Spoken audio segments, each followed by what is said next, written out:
How's it going, everybody, and welcome back to another episode of Killmark Collectors. I'm Brandon, and today we're going to be doing a masterclass on the scanning minigame and how you can get more successful scans. Now, this is going to be really important as you're trying to access the new content with Nihilist Space and with just PvP scanning, but also getting some of the regular deads and things like that. So what I want to do is I want to go ahead and start walking through some of these. We're going to start with a single wave, single signature, and go all the way up to the most difficult waves in the game. We'll build upon each one as we go, and hopefully by the end of this, you can have a couple of additional tips and tricks to really be able to jump in and enjoy some of this content. So with that, let's undock and get started.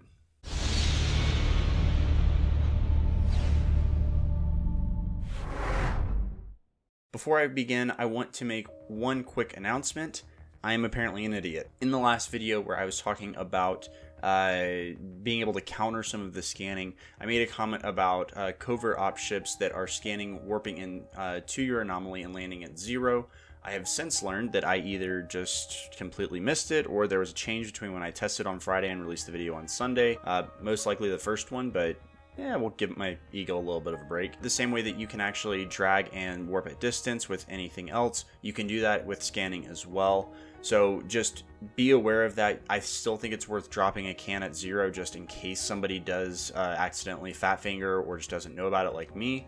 But that is going to make some of the other tips more important. So just a quick correction, but wanted to make sure that you guys are aware of that. So now that I've eaten my share of crow for the day, let's jump into the actual scanning. Hi. Feature editing Brandon here. This ended up being a little bit longer video than I had anticipated, so rather than break it up into separate videos or something like that, I'm just going to leave time codes down at the bottom. It is a little bit longer than my normal videos, so I apologize, but hopefully there's enough good information that you guys will stick around to the end and really get something out of it. So now let's jump back in. Alright, so I'm in here in space, and I'm going to go ahead and activate my wide resonance scanner. Now, I'm on the test server, so I know that I have a couple of signals here. We're going to go ahead and just walk through these very quickly. Now, we're going to start with this first one here, and you can see that as we jump in, there's a couple of things that I want to call out right away. First is that this exclude one noise signal means that we only have to scan and match one signal for this particular anomaly. Now, if you're not familiar, the way that this works is that you're going to match this and then click exclude. For this one, it's pretty simple. I'm not going to do it quite yet, but you can see that we're going to be matching this up, and then I'm going to hit that exclude button. So just again, remember that if you are going to click exclude, that is for the ones that you want to match to that signal. There is some lore and some other things, so just be aware that if people are talking about excluding signals or anything like that, there may be other instances, but for this purpose and for what I'm going to talk about, when I say exclude a signal, I mean that I'm going to match it. The other thing that I want to call out is the signal load down here at the bottom. The thing to note here is that this is basically how many opportunities you have to actually get that signal right before it is going to kick you out, and you're going to have to reset for about 2 minutes, 2 to 3 minutes, and then try to come back and do it again. You can increase this by looking at your skills, but on the test server here, I do have max skills, so I've got plenty of opportunity to make some mistakes. I do want to kind of set the foundation for a couple of things. First is that the way that I look at some of this is that I look at these as regular and irregular waves. It just helps me kind of bucket it a little bit more. What I mean by that is that with regular waves, they're going to be these ones kind of like this down at the bottom. This one isn't perfect, so it looks like there is a bit of a peak here. But in general, these are going to be kind of your basic sine curve where it's very consistent, kind of going all the way. The peaks are pretty much exactly equal in terms of where they're spaced out.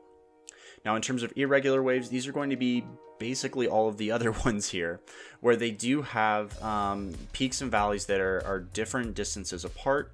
Maybe they are repeating, but again, there's a peak and then there's a valley that are not at the same height or the same amplitude.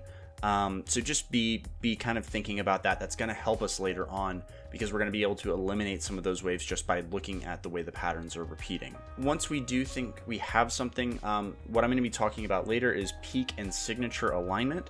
What I mean by that is when I think about a signature of one of these waves, it's going to be something that's defining, usually a large drop or increase in the wave form. So if I were to look at this one here, the second one, you can see that I've got this really nice long climb, I guess, on the front side of this wave, or on the front side of this peak. That's going to show up in a lot of the scans. Even if there are multiple waves on top of each other, I'm going to see a really big peak and valley, and so that's kind of the signature that I'm going to be looking for in a lot of these cases. Now, the one other thing that I do want to call out on this type of waveform is down here at the bottom. You can see that these are going to be kind of this like speed bump bar graph looking thing. The reason that I want to highlight this is because the way that these waveforms work is that they're basically going off of a amplitude and slope type of mathematical formula. At least that's what I think based off of some of what I'm seeing. And the reason that's important is because for this particular waveform where it's this box, anything that's on here is going to be exactly the same as the wave that you're trying to exclude. The form and the shape of that wave is not going to change. So you can be able to identify things a little bit easier and just be aware that that's a thing. Now, for this one in particular, again, I'm looking at those peaks, I'm lining up those signatures. This one is a little bit easier because it is simply a one wave exclusion or one noise signal exclusion. And so I can very easily put this down at the bottom, immediately see that I've got two peaks. It's lined up. I know that that's my wave. I'm going to go ahead and exclude it. And then when I do that, again, it gives me this success and I've found a nihilist dead space. Here, again, I can warp. And as I was talking about earlier in my correction, I can warp at distance here if I want to, in the same way that you can do this for any other PvP. So just to recap kind of that base foundation, make sure that you know the regular versus irregular waves and you're identifying those first. Make sure that you're looking at those peaks and signatures because those are what we're going to be lining up and matching in the future. So we're going to go in here. We're going to select the second signature, which if I did this correctly, okay, perfect. So we have two noise signatures that we want to exclude. Now this is where the knowing that you are using regular versus irregular waves will really come in handy. Now, because I have two regular waves here, and here, these are going to be fairly consistent because they're not going to necessarily impact the way that this wave really looks or feels. Because again, this is the same on the same level, that slope is 0. So there's no change between the waveform previous and the next waveform data point, I guess, if you will. So I'm going to actually leave those for last, and I'm going to try to find the next irregular wave first, so that then I can see if there's something that's repeating, and then it'll just be a little bit easier to isolate that second signal after I've already eliminated any of the irregular waves. So I'm going to start going through here, and like I said earlier, I'm going to kind of look and see if there are peaks and valleys that I might be able to find. Now, immediately the first thing that jumps out is that it does look like there's two peaks right here, there's two peaks right here. So I'm going to go ahead and exclude this wave in particular. So as you can see here, that exclusion did appear to standardize the wave, and so I think that that was the right call. And this is again where you can see that now that we've got this single wave, it's basically the same thing as before. I'm going to go in, I'm going to take a look. I think that this one might be it, but yeah, so this wave, the second wave, just looks slightly off, and I'm going to look like a really big idiot here if this actually works. But I think that this is going to tell me, yeah, this is telling me that it's not quite right because it didn't do that. I'm going to go ahead and drop that because I know it's not correct. Now that being said, do notice that my signal load went up by 10 when I did that incorrectly, and it's going to go up by 10 again when I drop this. So don't think that just because you're pulling off a signal that you're getting anything for free or that's not counting against you. It is. So be very careful when you're taking something off in the same way that you're putting something on. Be sure to try to look and see what's changing and kind of do a little bit of a delta comparison there for yourself. Now we've done this. I think that again, I think it's this wave at the top. I am going to go ahead and exclude this and see if that works. And it does. So now we've got a level 6 Blood Raider dead space as well. Woohoo! So just to recap, on those where it is still the bar chart looking one for the standard waveform, we want to be looking for those peaks and valleys that are going to line up exactly so that we have kind of that signature that we can align.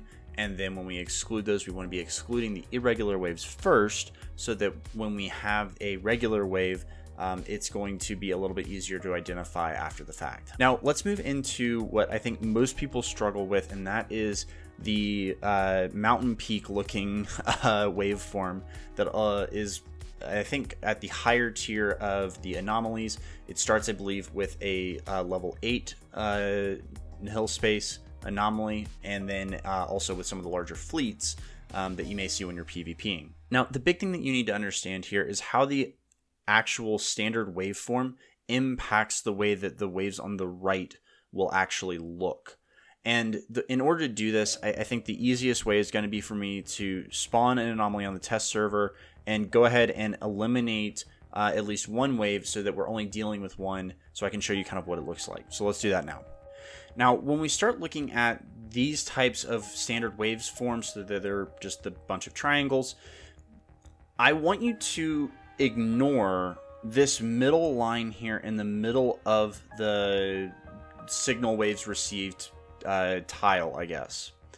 This is just a distraction at this point, because what happens is this green line is actually what's corresponding to this line in the middle of the waveform down at the bottom. This is the same on the other types of waveform, but it's not as big of a deal because that is all just level with a slope of 0, whereas this will actually matter. If we look at this big peak here, for example, it's going to line up immediately with this peak here. So that's going to be our main amplitude. Now, if we look over here to the left, you'll see that this is slightly offset. So even though it's the same repeating pattern below, it's going to be just slightly off because it's only a little bit above the green line. Similarly, if we go over to one of the troughs, you'll see that it's down below that green line, even though if we were really looking at this, it would be pretty far below if we were trying to actually do the middle line. So be looking at that, be thinking about the green line is 0 and the waveform is working off of that. So when I go ahead to exclude this, you can see that it hits it and boom, we're moving on because now we have a successful scan of an angel dead space. So that's the most important thing with that one. Other than that, you're still looking for those troughs. You're still looking for those peaks and signatures. Be thinking about this and really, again, try to kind of move through it in the same way that you would on the other. Just reorient yourself when you're looking at that scan so that you're not trying to use that single horizontal line. You're looking at it at an angle and using that green line as your 0 rather than that 0 horizontal axis. All right, so now we're going to do a T10 scan that's going to have 3 different signals that we're going to need to remove, and it's going to have that peak and valley mountain look. To start the process, I want to go ahead and identify my regular and irregular waveforms on the right, or noise signals on the right. This one actually, it looks like we're going to have mostly regular waves. I've got these 2 and then this one down at the bottom. This one is this third one is, I think, a little bit irregular just because it's not quite perfectly sine wavy. And then this one down at the bottom, obviously, is going to be a little bit different just because we do have some of those peaks and valleys. But overall, these are all pretty regular. But we're going to go ahead and take a look. So just to start with, I'm going to actually start with the irregular waves first. I'm going to start with this one because I think it's probably the most unique. And so if I look at this, we do have a peak here that doesn't quite line up, actually, which is kind of interesting. And then the peak here, I'm trying to find some that look like they're on. So this peak does line up. This peak mostly lines up.